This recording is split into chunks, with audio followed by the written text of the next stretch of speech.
The topic that we're going to be discussing today is earning to give, and maybe just to give somewhat of a definition to that topic. It's deliberately pursuing a career that is high earning, given options, in order to do good through donations, and then donating a very significant proportion of earnings. And by significant, and maybe this is a controversial definition, but by significant, we sometimes mean 20%, at least 20% of income. The goal will be, over the next 50 minutes or so, 40 minutes or so, is to make this quite interactive. I'm really keen that people just tuning in now can ask questions. I will share a quick link to a question page that we have.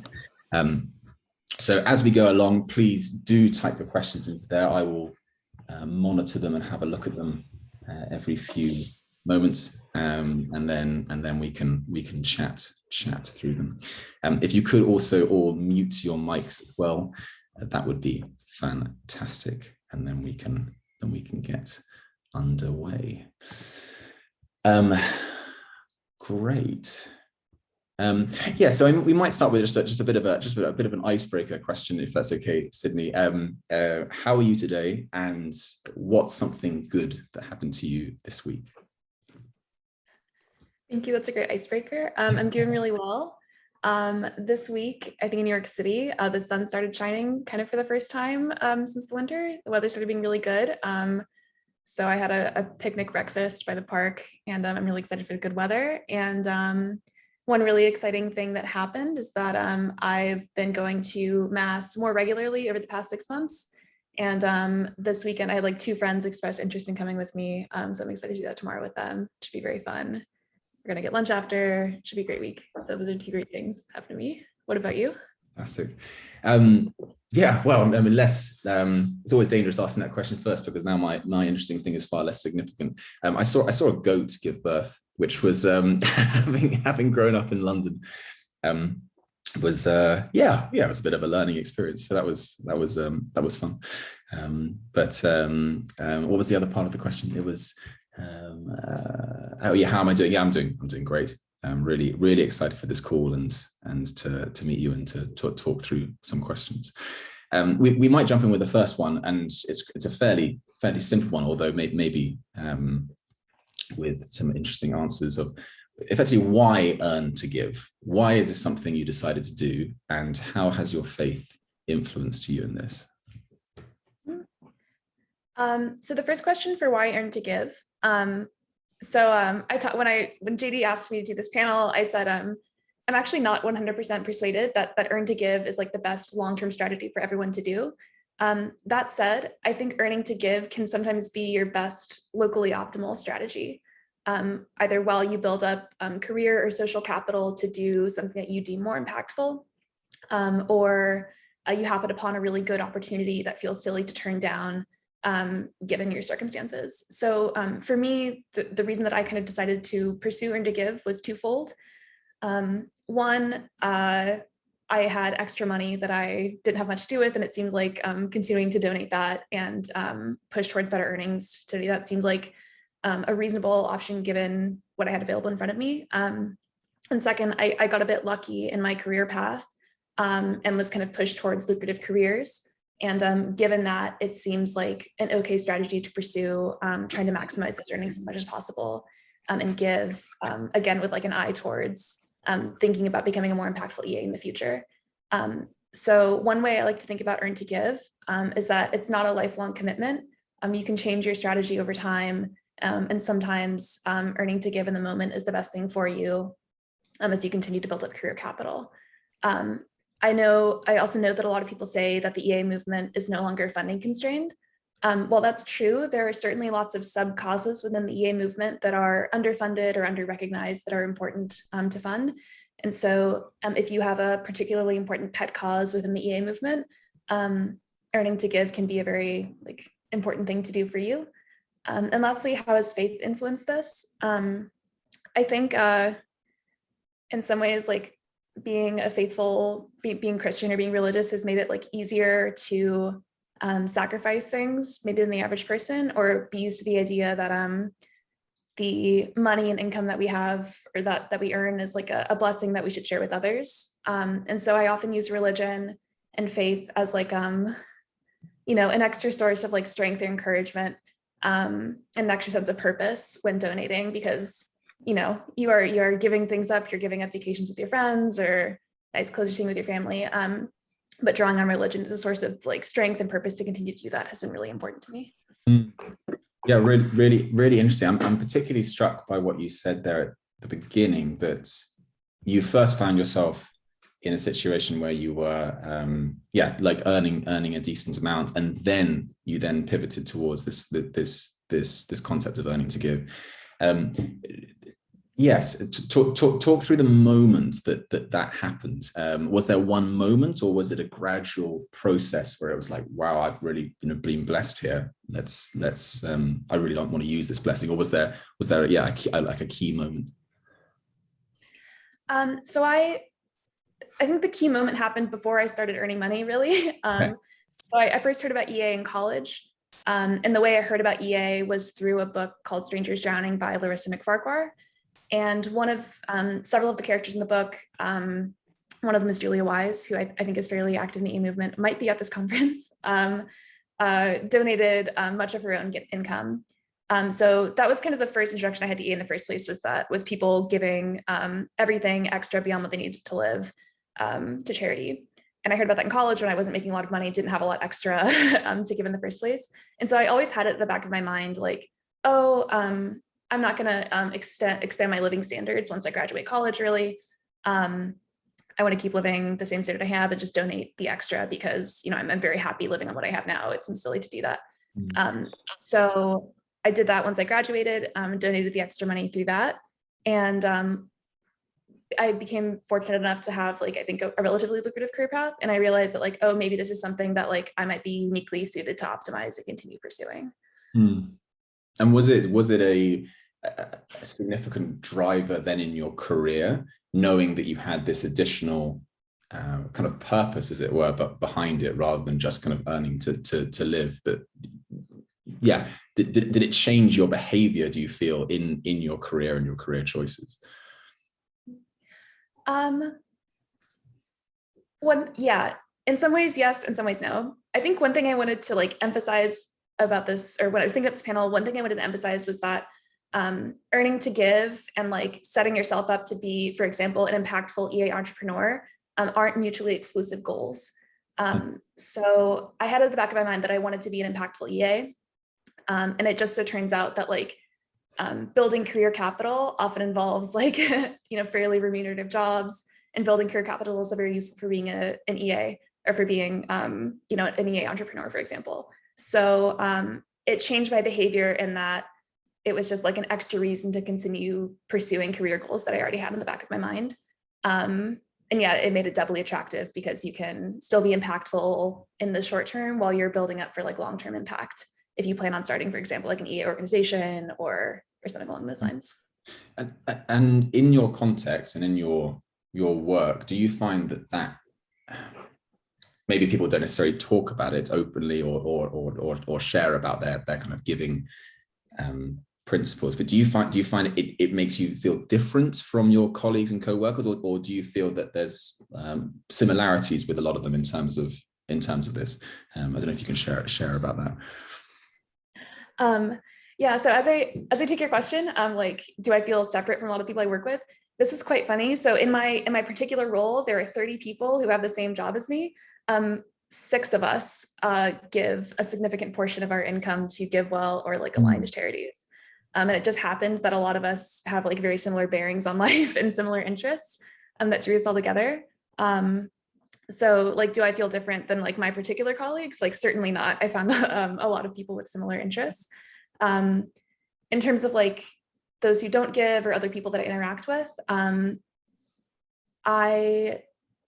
don't think, I don't feel too different. I think it's not something that like I would advertise very often. I'm not sure if I understood your question correctly, but I think there are a surprising number of people who are like easily persuaded to be able to give away a lot of their income, or who already do, and you might not know about it yet. No, I So mean, I think that it's one of those things that certainly through our research we've learned that very often Christians and people within our subculture think that we are often more or less different, or that there are these kind of perceived divisions and perceived barriers, and yeah, our experience again is that those are more perceived than necessarily real. So it's interesting to note that you've got several colleagues, and I don't know whether they come from a Christian background at all or not, but are looking to give, are earning to give. I think it's an interesting, maybe convergence of Christian and non-Christian cultures. I don't know if you've noticed that necessarily being explicitly a Christian thing in your space, or if it's something that people who do have a very privileged income all start converging towards. Would you say that it is, or it's not that? My intuition is that kind of the higher income people are converging towards at least EA giving values. And then in the Christian communities I've been a part of, people still value giving a lot, but tend to value either giving towards specifically Christian charities or charities that they feel a particular personal affinity to. So yeah, it seems like there are kind of maybe two different problems or perspectives. In the Christian community as an EA, you might want to start pushing people towards donating towards effective charities rather than kind of like charities people feel personal affinity with. And then with like the, people who like earn and are looking to give more or currently give, maybe pushing them to give like a larger percentage of their income, continue to pushing them towards giving towards effective charities, things like that. Yes. Yeah, really interesting. Yeah, I mean, to what extent is there tribalism in terms of that Christian dynamic when it comes to giving? The idea, okay, I've got to give to a Christian cause rather than necessarily just to a cause that I really believe in. I think there's plenty of discussion around that. I might move on to the next question though, if that's okay. And just to remind everyone, there is, and I think some questions already appearing, which is great. Either put the questions into the chat below or into, we have a link here that I might just repost to everyone. Just to put your questions in there. The good news by having a reduced panel, and well done again, Sydney, for fulfilling the role of 3 people, is that we do have more time for questions. So I do encourage people to ask those. I guess my next focus then is on kind of giving strategies. Different givers pursue different strategies. Some give a fixed percentage of their income per year, or everything above a certain threshold. Others invest to give later in life. What's your current thinking on how and when you would like to give? So I'll speak for 2 people here because my boyfriend also earns to give, and he pursues a slightly different strategy than I do.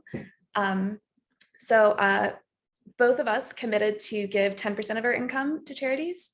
I give mine straight to the long-term future fund, which I can talk about in a little bit. And my boyfriend does something a little bit different. He set up what's called a donor advised fund, which is a fund that can purchase equities or other assets, which then appreciate, and then can be the appreciated value can be donated tax-free. So it's quite an effective way to give. There are also significant tax advantages that I can put in the chat if people are curious. I believe a couple of people have posted on them about how to set them up and how to manipulate them in a way that's tax aware, as people say. So yeah, I think the reason both of us decided to donate a fixed portion of our income, I think it's a little bit mentally easier to write off, just saying like, I'm taking a 10% pay cut. If you donate a discretionary portion of your income, for example, there's the potential for things to like creep up and let other expenses in your life affect the way that you donate. And so for me, it's easier to like kind of write that money off as gone. I think it's also flexible enough that like we can adjust our lifestyles a little bit as we earn more or as we earn less, and just keeping a fixed percentage is useful for us. And yeah, I would say I think it depends very much on your personal situation, whether donating a percentage or everything above a certain threshold works for you. It's interesting that you both have different strategies, with yourself and your boyfriend. I don't know, is he tuning in today? Is he listening?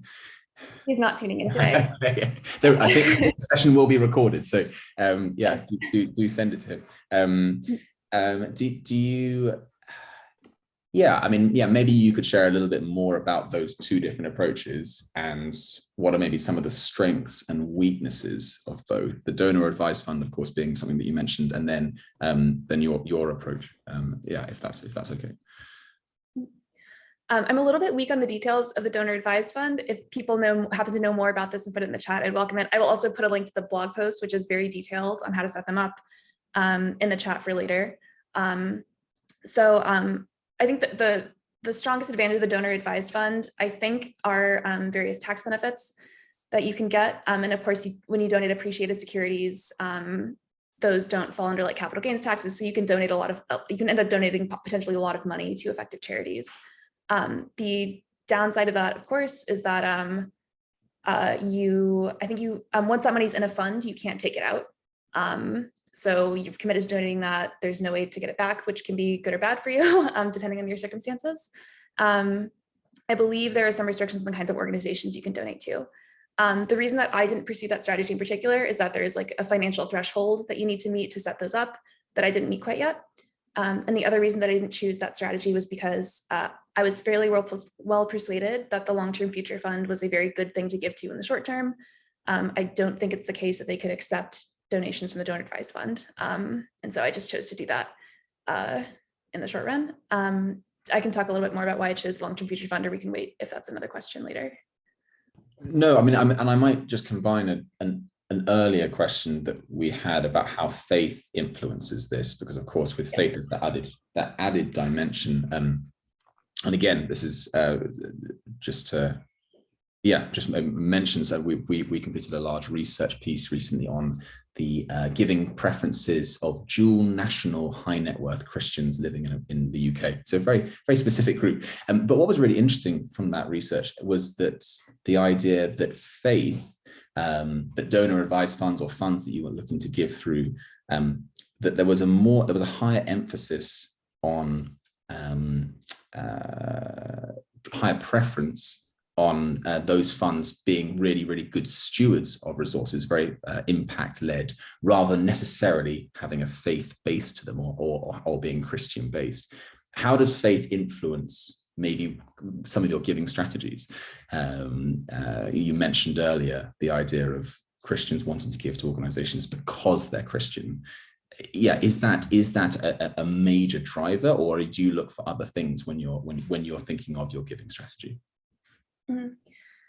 For me personally, faith and donating to faithful organizations isn't the biggest driver. I kind of only look at long-term impact. My activity as like a Christian EA and Christian Earn to Giver is more focused on persuading other Christian EAs to like expand the kinds of organizations they're donating to, and ideally donate towards more EA organizations. Conversely, it seems like other good activities as a Christian EA could be persuading currently existing Christian charities to donate in more impactful ways. I'm less familiar with those, but yeah, I think as I mentioned earlier, for me, my faith is more of like an additional reason to continue to give a lot of money and a source of strength for me and a source of inspiration to draw from. I don't direct much of my money towards like particularly Christian organizations, and I want to urge other Christians to donate towards impactful organizations, whether or not they're Christian. Do you find it frustrating when you see a lot of funds going to organizations simply because they're Christian, or is that not something that you've necessarily noticed? It's hard to find like someone trying to do a really good act very frustrating. I think I don't find it frustrating if people are like living out their faith to the best of their abilities. I don't see it as frustration. I see it as like a good opportunity to make a good change and a good reason to like be a very vocal Christian EA. Yeah, no, good.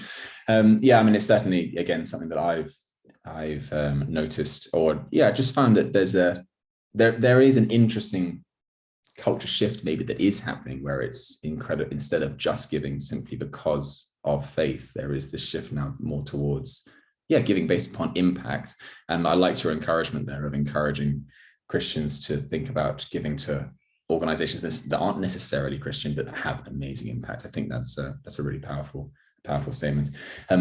I might just jump into some questions that we've got appearing on our app here. This is from Anonymous, but it's a good question. I've heard most EA cause areas are no longer funding constrained. Has our advice on this topic caught up with the actual state of EA needs today? Does that question make sense to you? I'm probably not enough of an expert in the area to be able to provide a good answer for that one. I think I'll echo something I said earlier, which is that there is a lot of money sloshing around the EA movement right now. If you have a particular like sub cause within EA that you find particularly impactful, for example, influencing religious people to switch their giving to change their giving habits, seems like a really good cause that's relatively underfunded compared to like AI safety research.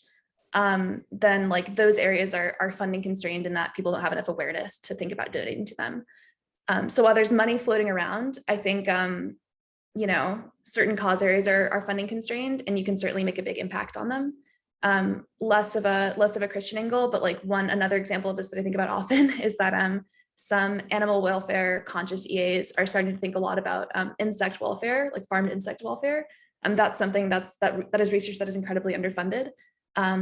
And people are like starting to donate to sub causes that are interested in improving the lives of farmed insects. And yeah, certainly a lot of Christian EAs are interested in figuring out how to change giving patterns. No, great answer. I'm interested by, obviously, your background. Your job involves a high level of research. Where do you see research having a fundamental place in your giving strategy? Do you do a huge amount of research before you give, and if so, what do you research? I'm interested in hearing from you about this too, because you run an organization that that does a lot of this kind of research. So maybe I'll throw that question back to you in a second. No, I've my like comparative advantage in research is in a totally different field, absent from a lot of EA stuff. So I trust other EAs pretty well when they say these are a couple of impactful causes to give to, donate to these. I've done like a moderate amount of research, probably enough for the average EA. And then I feel also pretty well drawn to like research about like the characteristics of people who give, for example, like the characteristics of like Christians who donate a lot of their money and how we can persuade them to donate more, get them to persuade others, or like expand the reach of organizations that reach out to Christians. But that said, like me personally doing that research, I don't think it's the case. And like, I think it's totally permissible to, let other people do that work for you. And when they say this is a good cause, trust them. But you mentioned earlier the fact that you focus more on impact when you're giving. What kind of things then do you look for when it comes to research or demonstration of impact that makes you go, yes, I really, really want to give to that. That sounds like a very smart use of my money. And then what things make you go, whoa, no, not for me? My giving strategy might be a bit different than the average person. So I'll answer your question in a little bit of a roundabout way. There are some demonstrations of impact that are like extremely straightforward, right? For example, if you donated to an animal welfare organization that passed a policy that improved the lives of animals, it's very easy to measure that. If you donated to something like EA for Christians that does a lot of outreach, and you can see that they expanded their membership, exponentially over several years, it's easy to measure that impact. I am interested in things that have like a very low probability of succeeding, but like have the potential to make a huge impact in the future. I'm interested in like articulations about how low the probability is, how big the potential impact is in the future. So those are the ways that I direct my giving, particularly because I think they're relatively underfunded. Sorry, almost like a forecasting then of what potential significant impact could happen as a result of the giving, and I'm really intrigued there on that concept of potentially low chances of success, but huge impact if it does happen. Is that what you're saying? Yeah, precisely. And the reason that I give that way is because I think, on average, you can persuade people fairly easily that giving to EA for Christians, for example, is easily impactful. A lot of people would be persuaded by arguments. Fewer people would want to donate to something that has a low probability of success, but high things in the future. So I think given that I'm amenable to those kinds of arguments, I should donate my money towards that. And yeah, those kinds of research questions can take the form of like extremely extended forecasts about the chance of like AI taking over in the future and things like that. Can you give us some examples of what? Because I'm very intrigued by those concepts, and it would be really interesting to know what would be an example of something that is very maybe unlikely to happen, but if it does, will have significant impact. I think the most salient one that comes to my mind is are two. One is the potential for malevolent artificial intelligence to hurt people in the far future. One of the things that the long-term future does to that end is fund AI safety research, which is meant to limit and like guide the development of artificial intelligence to prevent that from happening. So of course, that's a very low chance that like any kind of artificial intelligence would gain enough power or sentience or like, hatred for humanity to do that. But if it did happen, it would be like extraordinarily bad. And I'm fairly well persuaded that's an okay place to give my money. As far as like how that interacts with my faith, I think this is just a slightly different way of giving towards impact in the far future. It seems like it's not in conflict, super conflicted with anything that religion or that the Catholic Church, for example, tells us about giving. And so I find it permissible to do make those kinds of like bets or make those kinds of like giving calculations that way. Fascinating. And certainly it would leave me in a difficult situation to know how to provide evidence of that from a research perspective. And you mentioned measuring, if an organization is got data or evidence of that potential impact, how to actually showcase that and use that to guide decisions. I think it's very challenging, especially when go on. Sorry. Oh, sorry. Could I lob the question back to you? You do this kind of evaluation for a lot of organizations for your day-to-day job. How do you evaluate what works and what doesn't? Yeah, I mean, and it massively depends on the organization. I think that for us, we typically look at measuring change and cause. Those would be the two main concepts that we start with, and a lot of organizations are quite good at measuring change, both anecdotally and cause, and with robust evidence, be it change of hope levels, change of the change of situations of communities. It's the cause that is the really challenging part, right? So if an organization says, hey, we have seen homelessness decrease by 80% in our community, or we project that we are going to see depression fall by a huge percentage. That's one thing. It's then, okay, well, how do you actually measure the cause of that? And that's where I think we had an earlier panel about RCTs and that kind of really robust measure, but also just looking at things like consistency of evidence with their theory of change. And on top of that, then what's really interesting is the spiritual dimension, which is that, okay, so you've got a Christian organization, and how do you actually measure the spiritual impact? And that's I could talk for a while on that, which I won't, but it's a real challenge. I mean, I think that from our perspective, when we're doing our work and we are working for organizations who then put their kind of their bids or their asks on the table, a question that I would then be asking is what evidence for you is most compelling? Are you drawn by stories, anecdotes, or are you looking for the more in-depth statistics or projections, social returns on investment analysis? What are some of the things that you particularly are drawn to when you're considering giving? That was not a question towards me. That was the question that you asked for. Oh, no. I was asking you. It would be very, very interesting to know what are some of the things that you're drawn to when it comes to evidence, evidence of impact or evidence of potential ways to give. I would say because I generally prefer to direct my giving towards things that I find like the average person might not be persuaded to give to. These things are often they often don't have a strong quantitative like background to them. It's hard to find good statistics on, for example, like what's the probability about nuclear war happening by 2100, or what's the probability about of general artificial intelligence gaining sentience or power by a certain time period. But I'm fairly well persuaded by the stories or the narratives. Like if these things did happen and these kinds of conditions make it seem like they're likely to, then it's like a worthwhile thing to give your money to. I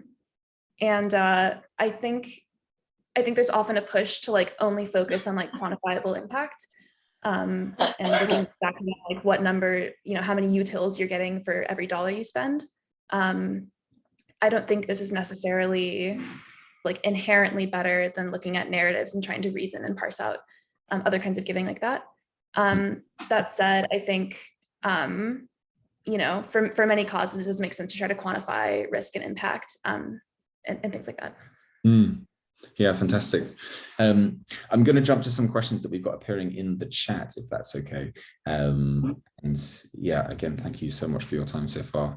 And yeah, thank you everyone for joining in and listening and typing away. I've got a question here from Jason, who asked that many Christians think giving 10% to charity is something everyone should do. What's your take on an income cap? So 50 to 100K, for example, and giving 90 to 100% above that. Where are you at on that one?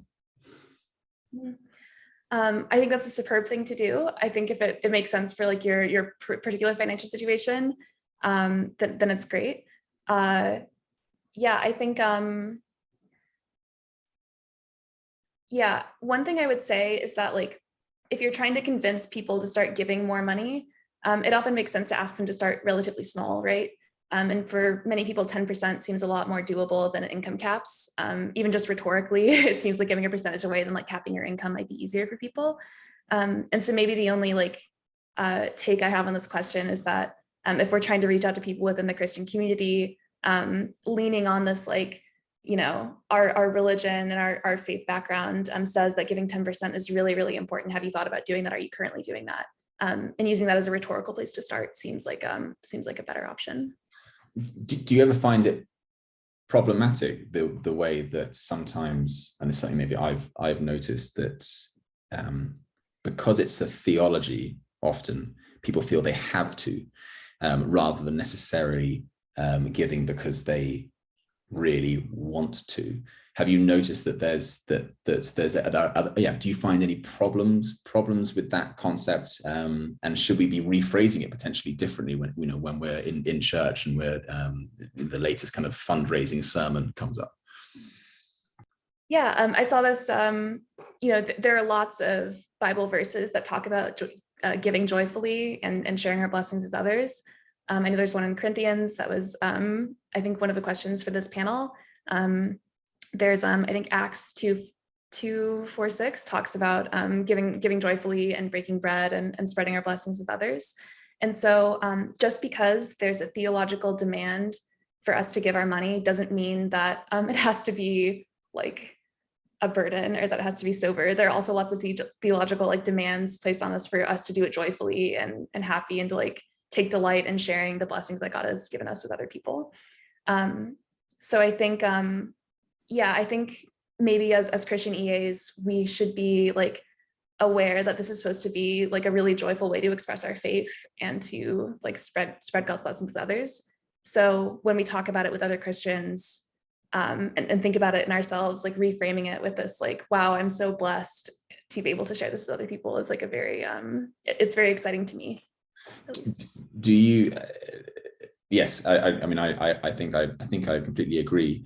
The other part of it, and again, to draw back to what you said earlier about this idea that you're not constrained by which group you give to, because the other side of the whole tithing thing is it's not only to give 10%, but it's give 10% to the church that you're going to, or give 10% to my church, and there is this almost assumed amount and beneficiary of that process. It's really interesting that you see you are not, it doesn't sound like you're constrained by that. Is that fair? Yes, I don't know if that is, I'll freely admit that I don't know if that's theologically justified. Perhaps I'm being a bad Christian by not giving 10% of my income to both the Catholic Church and to impactful organizations. And I don't have a settled question on that, right? Like, this is a key tension within EA, whether we give money towards our communities first, or whether we truly have to give to the most impactful causes that might impact people around the world or impact people in the far future. Whether we should like take care of our families first, or give all of our money towards people who need it more. And so I've actually had this conversation with Mike Morell, who's in the audience, who mentioned something, if it's okay, that I'd like to echo, which is that we have some money that we can spend on caring for our family and our community, and the church is like an extended family. And then we have some money that we give to other people around the world. And where you want to draw the line on that is a very personal question that's hard to answer. But for me, I feel that, again, not theologically justified, but God probably maybe thinks the Catholic Church has an okay amount of money, and that on the margin, some of it could be spent elsewhere, improving the lives of other people. I think that's great. I mean, I think that for me, it depends on what is our outcome here. What's our goal, and I think to some extent, a lot of organizations, a lot of churches just simply exist, not because they're necessarily having a good impact, but just exist because people are faithful in giving. And there's something quite, I guess, underwhelming about that. And you wonder, okay, well, what would happen if all Christians suddenly gave towards impactful churches? What would happen if all Christians suddenly gave to the most impactful charities? And I think that is for me at least, just a really exciting question, because right now I don't think that's necessarily happening. And you wonder how many churches would suddenly cease to exist, and how many very underfunded churches would suddenly thrive. One thing I struggle a lot about with this question actually is, this is slightly more abstract, but if being aligned with God and living a faithful life and going to heaven to some extent means that you get like infinite utility in the long run, or something like that. If you're an EA who gives on, low probability, things that have a low probability of happening, but like really high possible utility in the future, actually, are you obligated to give a lot of your money to the Catholic Church and become really intense missionaries and try to save as many people as possible? Like, there's a funny interaction with Pascal's wager and EA giving. So yeah, I'm also concerned about whether EA actually commands us to give a lot of money to the church and become like just hyper missionaries. But I think there's a great article in there. Pascal and EA is a good combination. We are approaching, I think, the end of the session. I might just kind of ask another couple of questions that we've got appearing in the chat. Maybe a kind of a cautionary question, or do you have any words of caution or guidance for anyone considering following in your footsteps? When I was, we got these questions beforehand and I was preparing for them. I really can't think of any big words of caution. It's been, thankfully, I feel very lucky that it's been fairly easy for me to give up 10% of my income and not feel very constrained otherwise. And I feel really blessed for that, and lucky that I get to share blessings with other people. Maybe one word of caution is that if you think, for example, that the money that you would have donated could be better spent on building career or social capital that would enable you to give more in the future, perhaps that's a good way to spend that. perhaps you should, not donate and invest in those kinds of things in the future. From a faithful perspective, as I maybe alluded to earlier, I somewhat feel like a bad Catholic for not fulfilling like my tithe duty. It wouldn't work for my finances to give both 20% to the church or 10% to the church and 10% to other people. So if that's something you're like worried about, maybe don't do that. But yeah, I'm give words of caution. Yeah, it's tricky, isn't it? And I'm sometimes envious of people who are doing this outside of the church because they don't have that additional mandate, and conversation to try and resolve and balance in their head, right? Certainly when I'm talking with non-Christians in this space, they're just like, no, I just give to whoever I want to, and I don't feel like I have to. I've got no obligations. So it's an intriguing tension, but a good one maybe. Fantastic. Well, thank you so much, Sydney, for your time. And yeah, I mean, I think that it's been a really, really great conversation. We do have a couple more moments for a final question or two, although we probably should finish in a couple of moments. Unless there's anything else that you particularly wanted to add, or anything that's just around giving that you feel would be useful to share we haven't talked about. I don't think I have anything to add right now. As maybe it's kind of been hinted at, I feel more intellectually like an EA and spiritually a Christian, and I think other people feel more are coming at this from like a much stronger Christian background.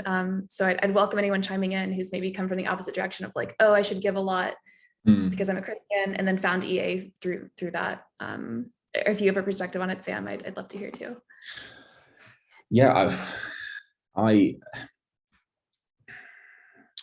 mean, I think that my trajectory has been very much very, very strong upbringing in Christianity, and then rediscovering some of maybe the underlying principles of giving. In spite of that, to some extent, I think there's sometimes a danger that we are guided simply by the tribe and what the tribe does, right? And I think that is wonderful and has produced a lot of amazing good, but it's the underlying causes behind that, I think, that are quite sometimes problematic. Hence, I'm quite a big fan of people not necessarily just giving to their church because they think it's because they're told to. From an impact research perspective, that's actually very damaging because there's no accountability. It means organizations that have maybe even a terrible impact or a poor impact, or don't measure their impacts and don't understand their impacts, just continue to exist. And I think that what's really exciting is that as the culture of giving shifts towards more critical mindsets, but a really healthy critical mindset, I think that we can start to see truly positively impacting organizations have even greater impact. So I don't know if that necessarily answers your question, but I think I'm in a similar-ish boat. I'm also go for it. Since we're short panelists, could I also ask how you measure spiritual impact, or is this covered in an earlier panel? And how does that impact? Yeah, sure. Yeah. I mean, the usual answer I to give to this is that it is impossible. You can't measure the intangible. You can't measure the kind of the mysterious connection that people have with God. What you can measure is indicators of that. And so what we typically do as an organization is that we break down something like spiritual impact, spiritual transformation, into a really helpful framework is into changed beliefs, behaviors, and experiences. So how does someone believe different? Do they believe that they are valuable? Do they believe that they are loved by God? Behaviors is, are they engaging in community or relationship with each other? Are they praying? Are they attending a church, for example? And then experiences, hope, joy, increased peace in their lives, some of the fruits of the Spirit. we actually developed a fantastic metric. I think Jason Siverson is on this call here, and the Christian Character Index, I think is what it's called, Jason, which is an example of us trying to measure that. So yeah, that's kind of typically my answer, but I think it's a question that really has to be asked. I think that we are historically in danger of just relying on anecdotes and relying on dogmatic faith rather than necessarily trying to tackle some of these, what is the fruit? Caleb goes into the promised land and he brings back fruit as evidence of something there, and I think that's a good potential model to follow. But thanks for asking. Wonderful. I think we're going to end there. Thank you everyone so much for listening and your questions popping into the chat. Massive thank you, Sydney, for fulfilling the role of 3 panelists at zero notice. It was a bit of a shock to you as well as it was to me. So you've done fantastically well. So thank you so much for your time. And wonderful. I think I'll end the call now. But bless you all, and enjoy the next session. It's been a real pleasure. Wonderful. Thanks for your moderation. Thank Great. you. Bye-bye, everyone.